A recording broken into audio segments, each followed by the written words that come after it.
আপনার বাজেট যদি হয়ে থাকে 10 থেকে 11,000 টাকা, তাহলে আপনার জন্য এই ফোনটি পারফেক্ট হতে পারে। তার সাথে যদি আপনি পেয়ে যান 6GB 128GB স্টোরেজ এবং 6000 mAh ব্যাটারি, সাথে 18W ফাস্ট চার্জিং এবং 50 মেগাপিক্সেল, তাহলে আপনার আর কি লাগে ভাই, মাথা নষ্ট।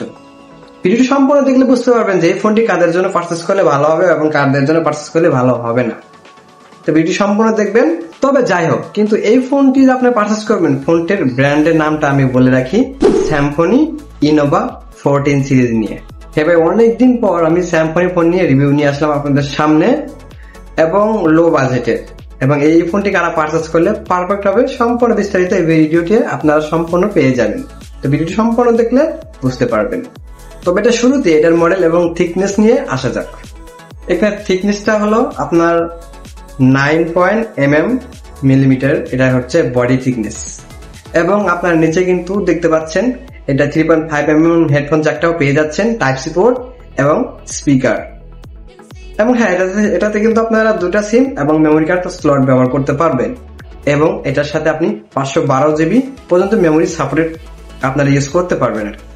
যদি এটা ডিসপ্লে নিয়ে কথা বলি, এটা ডিসপ্লে হচ্ছে আপনার আইপিএস ডিসপ্লে, এবং এই ডিসপ্লেটার সাইজ হচ্ছে আপনার 7.5 ইঞ্চি, এবং এটাতে কিন্তু এইচডি প্লাস সাপোর্টেড, এবং 120Hz রিফ্রেশ রেট আপনারা পেয়ে যাচ্ছেন।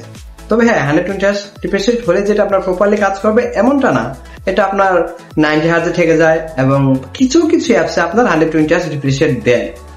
সবগুলো অ্যাপসে কিন্তু 120Hz রিফ্রেশ রেট পাবেন না, বাট প্রপারলি আমি যেটা স্টিল ভাবে দেখেছি, স্টিল ভাবে 90Hz বেশিরভাগ রিফ্রেশ রেট আটকে যায়, এবং 120Hz খুবই কিছু কিছু সামান্য যেগুলো নর্মাল অ্যাপস সেগুলোতেই আপনার 120Hz কাজ করে।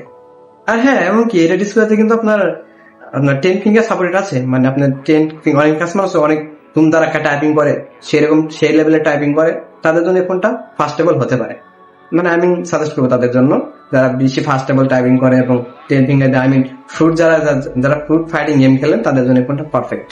তবে এটার একটা জিনিস আমার কাছে অনেক খারাপ লাগছে, এই বাজেটে আমরা স্যামসং ফোনে অনেকগুলো দেখেছি যে তারা পাঞ্চল এবং স্প্রিং পাঞ্চল তারা ডিসপ্লেতে ব্যবহার করেছে, কিন্তু এটা এই সময় এই ডিসপ্লে মানে ওয়াটার পাঞ্চল একদমই মানানসই না আর কি।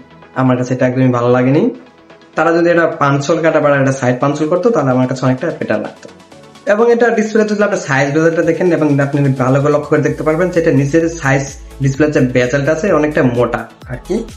তবে ফোনটি ডিসপ্লেতে মুভি দেখার সময় প্রপারলি কালার, আইপিএস ডিসপ্লে তো আপনারা ভালো করে জানেন যে আইপিএস ডিসপ্লেটার কালার রেজুলেশন কিরকমটা হয়। তো এবার এটা আমার কাছে মোটামুটি ভালো লাগছে। আপনারা দেখতে পাচ্ছেন যে এখানে আমি কিছুটা আপনাদের স্যাম্পল ভাবে দেখিয়ে দিচ্ছি, বাট আমার কাছে কালার রেজুলেশন প্রপারলি সবকিছু একদম ঠিকঠাক লাগছে। আই হোপ যেটা এটা একটা বিগ ডিসপ্লে, সেক্ষেত্রে যারা মুভি টুভি দেখে তাদের জন্য পারফেক্ট।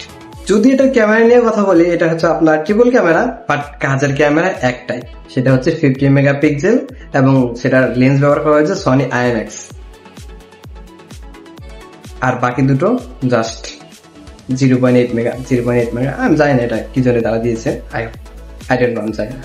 ফ্রন্টে আপনারা পেয়ে যাবেন 8 মেগাপিক্সেল। আই হোপ এটা একটু বেশি দিলে ভালো হতো, বাট তারা 8 মেগাপিক্সেলই দিয়েছে আর কি। যাই হোক, মোটামুটি এটাও খারাপ না, এটা অনেকটাই ভালো। এখন প্রসেসরের দিকে আসা যাক। যদি এটা প্রসেসর নিয়ে কথা বলি, এটা হচ্ছে আপনার ব্যবহার করা হয়েছে ইউনিসক T615, এই প্রসেসরটি তারা ব্যবহার করেছে। আপনারা ভালো করে জানেন যে বর্তমান এই প্রাইস রেঞ্জে এই ইউনিসক প্রসেসরটি তারা বর্তমানে ব্যবহার করছে। আমরা অনেক ক্ষেত্রে দেখেছি, কিন্তু এটা বেশ কিছুদিন আগে ছিল যেটা আমরা মিডিয়াটেকের আপনার চিপসেট ব্যবহার করা হতো, যেটা আপনার G80 বা G70 প্রসেসরটি ব্যবহার করা হতো, বাট এখন আর সেই দিন নেই। বাট বর্তমান সময়ে এই প্রাইস রেঞ্জে তারা ইউনিসক প্রসেসরটি ব্যবহার করছে। এটা আপনার 12 ন্যানোমিটারের একটা চিপসেট।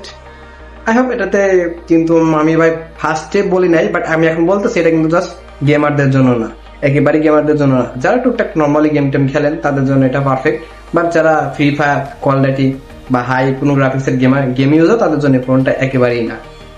যদি এটা ওয়াটার রেঞ্জ নিয়ে কথা বলি, সেক্ষেত্রে আপনি পাবেন IP52 ওয়াটার রেজিস্ট্যান্স, যেটা হালকা টুকটাক পানি করলে সেক্ষেত্রে কিছু হবে না। বাট এই প্রাইস রেঞ্জে কিন্তু আপনারা অন্য যদি আপনার ফোন ডিভাইস দেখেন, সেক্ষেত্রে কিন্তু এইরকমই IP ওয়াটার রেজিস্ট্যান্স তারা পার্সেন্টেজ দিয়ে থাকে, বাট এটা তো সেরকম এক কিছু আর কি। যদি এটা ব্যাটারি নিয়ে কথা বলি, এটা আপনার 6000 mAh এর ব্যাটারি ব্যবহার করা হয়েছে, যেটা একটা লিথিয়াম পলিমার ব্যাটারি, এবং 18 ওয়াটের ফাস্ট চার্জিং আপনারা ফোনের সাথে পেয়ে যাবেন। ঠিক আছে, এটা সবকিছু দেখলাম, সবকিছু বিবেচনা করে দেখলাম, বুঝলাম, ব্রাইটনেস, ক্যামেরা সেকশন, ভিডিও সবকিছু মোটামুটি আমার কাছে ক্লিয়ারই লাগছে। বাট এখন এটা আসা যাক এটার প্রাইস এবং স্টোরেজ নিয়ে। এটা আপনার দুইটি ভ্যারিয়েন্টে আপনারা পেয়ে যাবেন। এটা হচ্ছে 6/128 এবং 8/128। যেটা 6/128 সেটা হচ্ছে 10,999 টাকা, এবং যেটা 8/128 সেটা হচ্ছে আপনার 11,999 টাকা। তবে যাই হোক, আপনারা হয়তো ভিডিও থেকে বুঝতে পারছেন যে এই প্রাইস রেঞ্জে আপনার এর থেকে আর বেশি কিছু আশা আপনারা করতে পারেননি, বাট আমি এর থেকে বেশি কিছু আশা করতে পারিনি। এই প্রাইসে আপনারা অন্য যদি ফোন ডিভাইস দেখেন তারা কিন্তু এরকমই কিছু ইনপুট করছে, কিন্তু এই ডিভাইসে শুধুমাত্র আপনারা পেয়ে যাচ্ছেন র্যাম এবং স্টোরেজটা একটু বেশি পেয়ে যাচ্ছেন। আই হোপ আপনারা অবশ্যই ক্লিয়ারলি বুঝতে পারছেন যে আমি আপনাদেরকে কারা এই ফোনটা ইউজ করতে পারেন। যারা গেমার তাদের জন্য এই ফোনটা একেবারেই না, যারা নর্মালি টুকটাক হালকা পাতলা ছবি বা ভিডিও করার জন্য বা মুভি টুভি দেখার জন্য তাদের জন্য এই ফোনটা একদমই পারফেক্ট।